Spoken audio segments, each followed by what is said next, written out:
আজ লাঞ্চের মেনুতে আছে ভাত, এখানে স্যালাডে আছে গাজর, পেঁয়াজ, লেবু, কষা কষা চিকেন। চিকেন আর ভাত খাবো।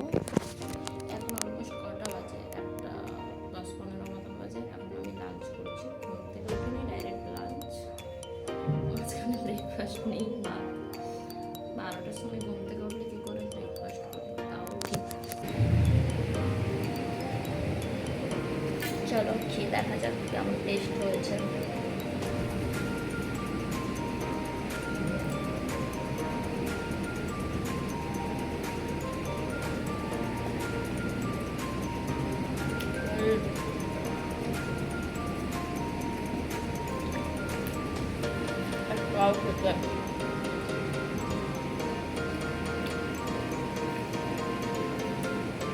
প্রত্যেক দিন যে একটাই খাই তেমন কোনো ব্যাপার নেই, আজকে তাড়াতাড়ি হয়ে গেছে তাই একটাই লাঞ্চ করছি। কখনো বিকাল 4টায় লাঞ্চ করি।